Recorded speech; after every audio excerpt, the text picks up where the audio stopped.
Hi, I'm Martin Mail, and I'm the Chief Revenue Officer here at Intelligence. We're an IT consultancy and managed services organisation based in Cambridge. We do a lot of work in not-for-profit sector. And to that point, I'm joined by Kevin Antao, who I know and have known for quite a while now, particularly through our joint work in not-for-profits. So, do you want to tell us a little bit about yourself, Kevin, and what you currently do in not-for-profits? Yeah, sure. Hi, Martin. Hi, everyone.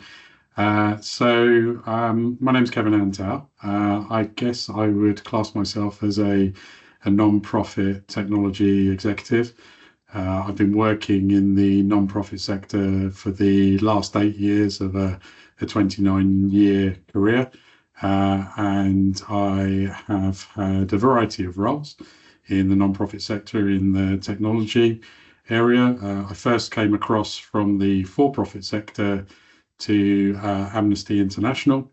I came from BP, so there's not many people that make that career journey, but hopefully it proves that you can do things like that. And I came across in 2017, and I left Amnesty back in 2021, and I'm currently a technology advisor and consultant or a trustee at several non-profits, including the NSPCC, Alzheimer's Research UK. I've worked for some smaller non-profits. I'm a digital trustee at an organisation called Blueprint for All. I've done board advisory work at Medical Aid for Palestinians, and I've worked for a sustainability non-profit called Forum for the Future. A pretty good range of Pretty non-profit busy then. non-profit organisations over the last few years. But yeah, it's great. And what first drew you to the non-profit then? What made you join Amnesty and sort of drew you into the sector? What really Yeah, called to you? no, great question. And I think it's probably one of the questions that I'm most commonly asked. And I don't think I have anything more glamorous than what a lot of people talk about in terms of the gravestone moment, which is that nagging question of what do you want to be remembered for, what do you want to have contributed to, what do you wanted to have worked in. And I had an enormously rewarding career. The previous 21 years were in financial services and in oil and gas. And it was a fabulous career. I really, really enjoyed it. But I always had something, I guess, at the back of me that was nagging. And someone said to me recently in the sector, they had a similar career journey from the for-profit area. And they said that they just wanted to do something for their soul. I thought that was a really neat way of putting it, that I'd had this rich and fabulous career, in terms of experience. And I really wanted to bring that to something that was really contributing some sort of societal impact or for good impact that I could have and bring my little contribution to a wider set of challenges. Wow. Okay, that's really interesting, Kevin. And you've obviously been doing this since, as you mentioned, 2017. So you've been really immersed in the not-for-profit sector. What do you think now, over that sort of 7, 8 year period and up to now, what do you think are the major dynamics which are affecting the not-for-profits? Obviously, there's been some macroeconomic, macro-political changes in very Indeed. recent times with Yeah.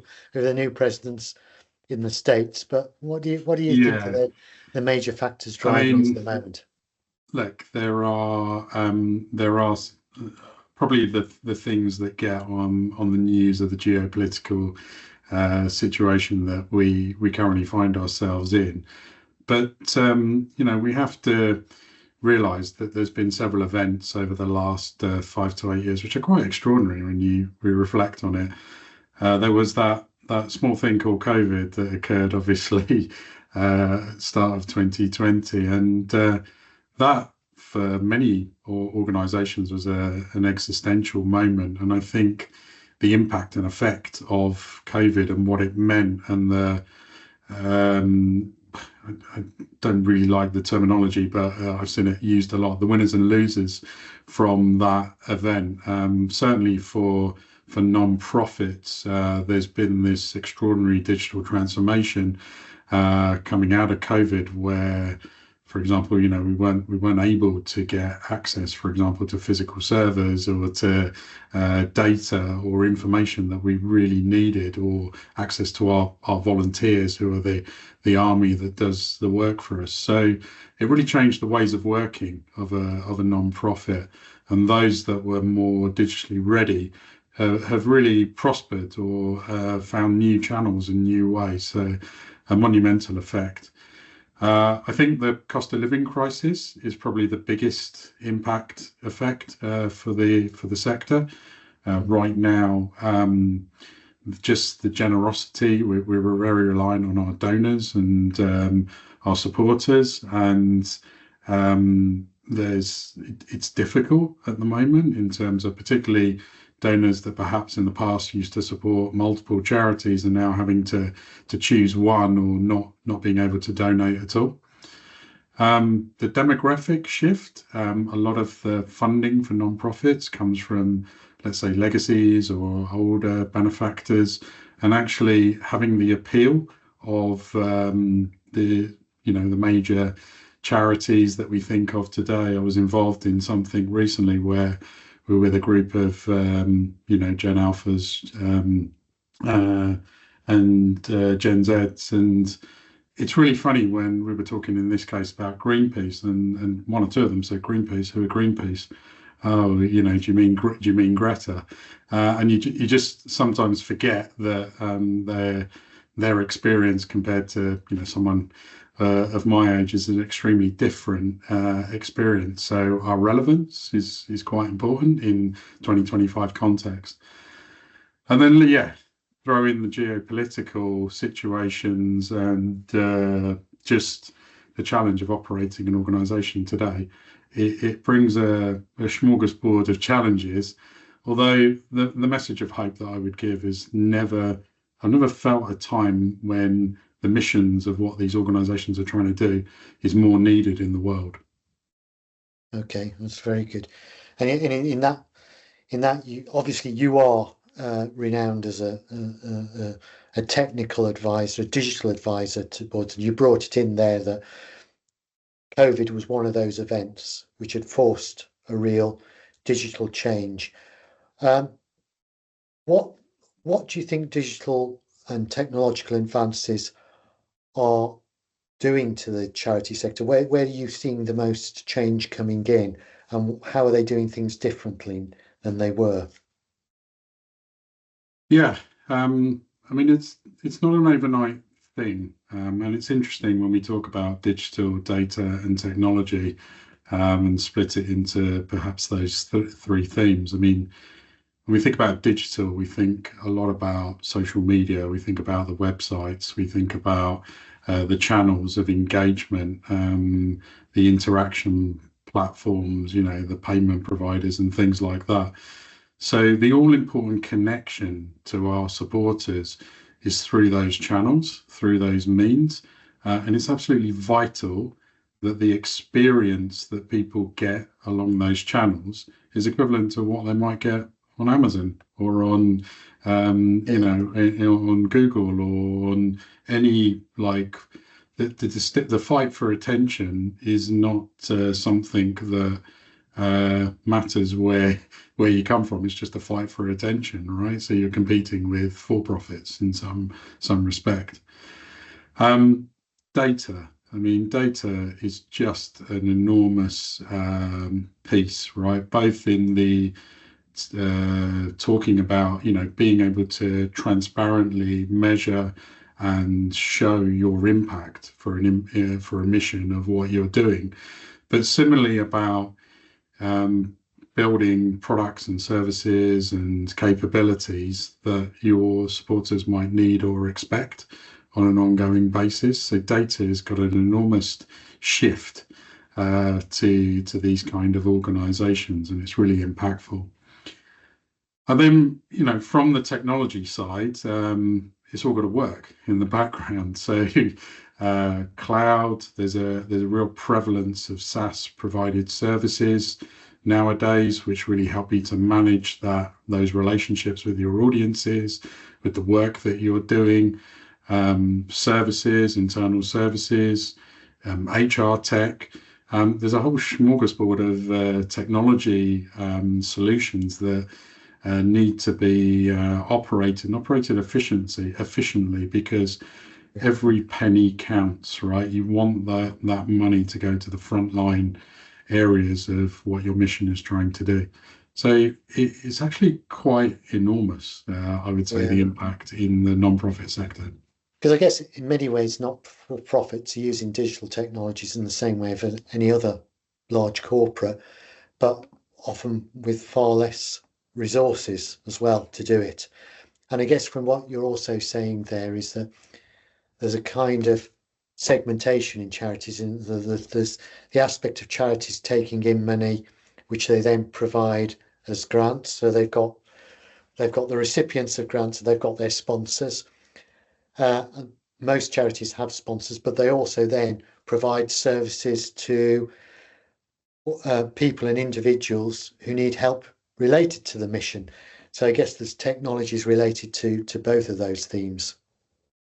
Correct. It's not very different, funny enough, sometimes. I mean, if I go back to the career journey story that you talked about, I left BP on let's say, on how you bring technology to the mission. At the time, I was working in a trading department, and we were trying to get like advantages through ingesting vast data sets to be able to make, insightful trading decisions within milliseconds, split seconds. Okay. And I moved to then coming to Amnesty, and I was immediately working on another vast data set problem to prevent online violence against women. We were at the time trying to hold Twitter to account for its own policies around what it would allow or not allow in terms of abuse. And what hit me or struck me in that those two problem statements that I've just made was the similarity of the technology behind of what we were trying to do, the skills that I needed to try to help to contribute or solve those problems. So it's one of the messages I probably give to other technology professionals. You don't realize what your skill set, where you can take it. And talking about the sort of digital technologies and so on, something that you and I have talked about many, many times is the threat of cyber attack. And we've talked many times about the fact that the not-for-profit sector is just as vulnerable as any other sector. Again, probably without the resources, but that cyber criminals don't have scruples. So what do you think makes not-for-profits more vulnerable or particularly vulnerable, do you think, from cybersecurity? Yeah, and it's a great question. I mean, an oft-used quote, I think, comes from Microsoft, which talks about the non-profit sector as the second most attacked sector, I think, after the military in the US. And I think it is that you're often asked the question, why is that the case? What is it about this sector that people are attacking it? But I always felt it's a fairly simple interpretation. You've got a lot of well-meaning people that are making financial contributions, trying to get involved, and they're doing this on a goodwill basis.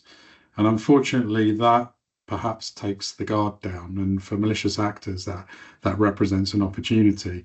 You've also talked about infrastructures where we don't quite have the same resource set up as, let's say, a for-profit organization or other things, which potentially could suggest some vulnerabilities. And it's quite lucrative, the amount of financial transactions and what happens in the sector as well. So sadly, that means it is a target, and there are some fairly high-profile attacks that have occurred over many, many years, actually. I remember a piece of analysis that I drew that took us back to the 90s. of a consistent and repeated pattern of malicious actors, going after organisations. And it's quite tough because not only do you have it at the normal, protecting your finances, protecting your data, doing all the things, your compliance levels, but you also have it in sometimes in the nature of the mission that you're conducting. So, I particularly experienced that at Amnesty International, where it was a multi-headed pronged attack, which or threat, sorry, and threat profile that made it some pretty difficult things really in that sense.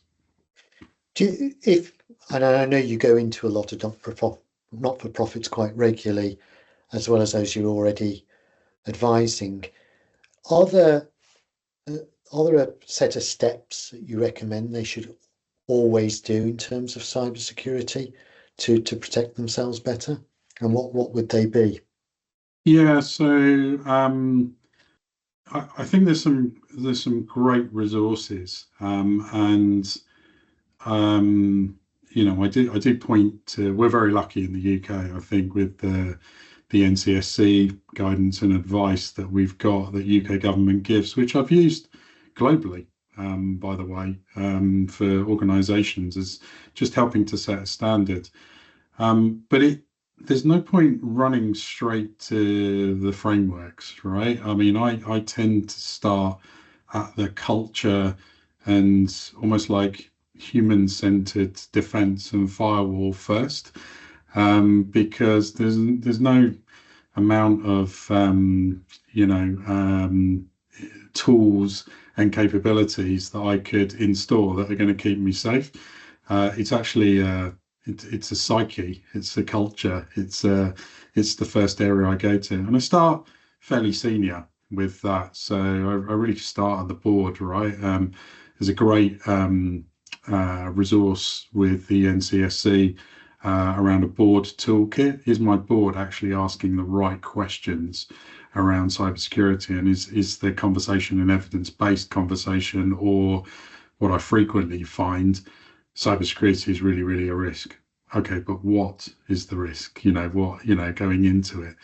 So very much start on the human side. And then, there's a number. I try to get very quickly to the security posture and risk profile, and it's very different across different non-profit organizations, usually conducting gap analyses or some kind of maturity audit of some kind.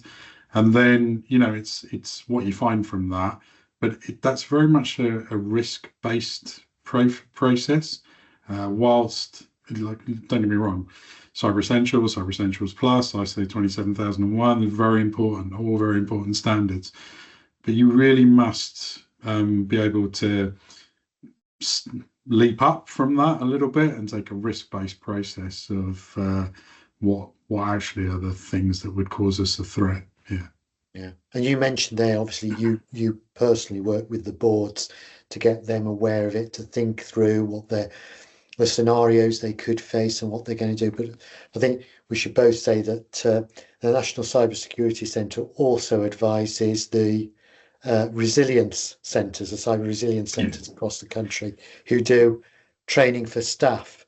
And Intergens is based in Cambridge. We're covered by the Eastern Cyber Resilience Centre. So if I didn't give a call out to them, I wouldn't be doing my job. So, and they give free staff training as well. So, okay. So moving on back to, you mentioned it earlier about data. You made a big thing about the data for both sponsors and for the missions. Sometimes that data, particularly for research organisations, collecting that data is absolutely crucial to the accomplishment of their missions. Data obviously closely relates to AI, and I wanted to ask you what you're seeing or what you think the impacts of AI are going to be in the not-for-profit sector. It's a good question, and it's one that's I think troubling lots of people or minds at the minute, and there are different interpretations that are going on. And I've just freshly come from Microsoft's AI tour last week, in London. So I've been very deep inside of considerations around agentic AI and what we might need to do in the sector. Um, I think the first part of your question is absolutely right. I mean, if we don't get the data right, we can't actually start, and that is a huge challenge. I'm at a number of organisations that are over a century old, and honestly, some of the data records seem to be the equivalent as well. It is the I always boil the data problem down to its five key steps in my head of ingesting, uh, curating, storing, modeling, visualizing, right? Most of my data problems hit that five-step framework, and everybody is excited about the modeling part for, I don't know, for some data science reasoning, and then how we're going to visualize that and show it. But actually, it's the curation. The curation is the bit that gets you, right? It is the finding the right people to get to the right data quality to ensure that it's complete and correct, and knowing what that is, so that you can then leverage those wonderful models that we now have that can move us forward. Um, I think though there are some huge, huge possibilities for it. So I spend a lot of my time in audience engagement and supporter interactions. And I think, as I was saying earlier on in this, the kind of customer experience that our supporters are expecting is no different to an Amazon or a shop experience that they might get nowadays. So there's almost an expectation that AI is in operation. Think of it as I don't know, if I go to an Amazon type model of its recommendations, I don't know, I guess I had my Kindle open earlier on today, and the recommendations it was giving me for books of what I want to read. So no different in the non-profit sector, which products would suit me in my way of supporting that charity and having that. There's a lot of when is the best time that's we might be able to sort of secure that donor money. It may be about how we communicate. What's the best time when people open emails or engage on social media or do certain things. AI is in the background there, generative AI that is, and is an enormous gives us an enormous advantage to maximizing on what we need in order to do our work. Okay, so you've obviously touched there on the operational efficiency side of it using AI, and as well as supporter uh, engagement. I was wondering whether you were seeing much collaboration between different not-for-profits, particularly on AI, and whether they either to promote themselves or learn lessons between themselves of how to use AI and Yeah. do that data readiness piece you talked about. Yeah, I mean, the one collaboration that I really like across the non-profit sector that's going on about AI is being in the conversation of AI. I'll give you an example. There was a recent AI summit that you would have seen in the UK during the previous administrations, in the previous government, sorry, here in the UK. And the invite for that session was very much, big tech and industry working out what we were going to do on AI. And actually, the representation of organizations that don't have profit at their base, but have still got an enormous societal impact.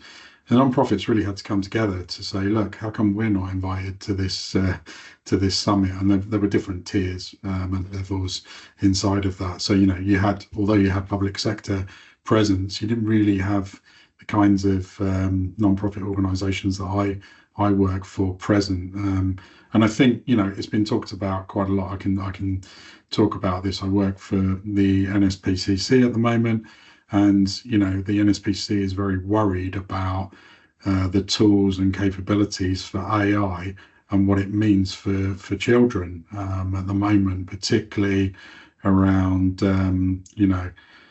false images, bullying and cyberbullying and other themes. But the non-profits need to be in that conversation to, this wild evolution of tools and capabilities and services that we've got in AI does need in the design phase a really strong present AI voice. And I think non-profits are good at collaborating over that at the minute. There are a number of accelerators and joint ventures where we're also trying to get the benefit of AI. My own experience of those is that they're very difficult. It's like any joint venture, I suppose. You've got internal challenges and pressures of what you've got to deliver. And then alongside, when you've got missions that are so wide and varied, it can make that collaboration quite challenging. But we're quite lucky, and actually, a lot of the big tech providers have been quite generous in accelerators and things that they can bring to us, which can end up, giving us a win-win situation. Okay, that's really, and I suppose following the theme of AI, that's something that not-for-profits need to get their arms around, understand what it means for them. And I suppose it comes back to something you said right at the start of this talk about with recent events over the last few years, there have been winners and losers in not-for-profit. So bringing all those things together, how to exploit AI, how to exploit data, how to make sure, unfortunately, you are a winner or a loser. What are the sorts of leadership lessons, do you think, or leadership traits that you think not-for-profits should be looking for or demonstrating? In terms of just in general society or people inside the non-profits? I think the people who are leading, who potentially lead the not-for-profits or wish to lead not-for-profits, what would you recommend to them are the sorts of attributes that they should have or engender in their organisations? Yeah, so great question. I've been really lucky to work with different executive teams and trustees across several non-profits. I'm a digital trustee for an organisation called Blueprint for All.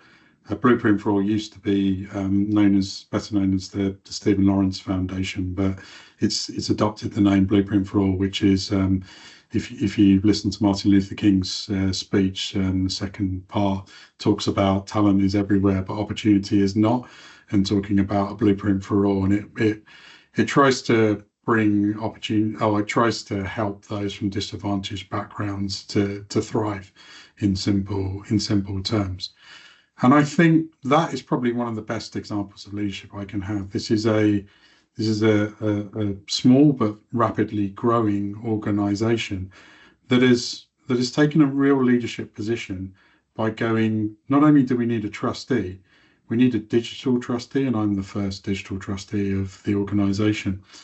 And that's quite insightful in terms of the role of digital data and technology in our 2025 society. It's saying, look, this is a board level concern, right? And I think, as I look at the sort of evolution at those executive levels at the moment, increasingly you're getting more technologically, digitally literate and data literate stakeholders with a higher representation at those leadership lines. So it's a great trait. Long may it continue, because plotting your path. Many organisations, the only asset they've got are the sort of the people, processes, and the platforms. Okay, so and people first, obviously. So that the insight that you get from these digital means, that's the leadership I'd like to see. And then following on from that, you've talked about there the people and the leadership. If you were advising now, either your younger self or people early in their career about a career in not-for-profits, what advice would you give them? Gosh, that is such a hard question, but I think, I mean, I do this more through a lived experience thing. I did try to get into the sector as a younger person at the time. I think there are extraordinarily skilled, talented people, and there are extraordinary problems that we're trying to solve in this sector. Okay, so it's a brilliant, brilliant sector. Yes, you'll have to compromise on certain things, right? If in terms of salary expectations, in terms of maybe the kind of organized learning pattern that you would get at other organizations. But the rewards are immense in terms of satisfaction, because when you deliver something and it makes an impact, and you can see it in the news, or you can see it. It's enormously rewarding. I obviously have a lot of friends in the for-profit sector, enormously successful, and I've been speaking to them regularly, and I don't know why, but I've almost turned into a counsellor for them, who are going, I'm really glad with what I did, but I really wish I'd made a move like you made. And I hear that quite a lot at the moment. So my little bit of advice is really consider this sector, because a long-term career in it can be immensely rewarding, and investigate it. But the great thing about it is it's a really accessible sector. There has this thing called volunteering, which anyone can do, anyone can get involved in. No, like, I'm not seeing lots of charities going, no, please go away, we don't want to talk to you. That isn't a charity model. So you could get involved with whoever you want, however you want, also in many ways. So go get involved. Excellent, excellent. Well, great piece of advice, Kevin. Thanks, and thank you very much. I've taken up enough of your time, I think, for a Friday afternoon. So, Great. yeah, thanks, Kevin. Thank you.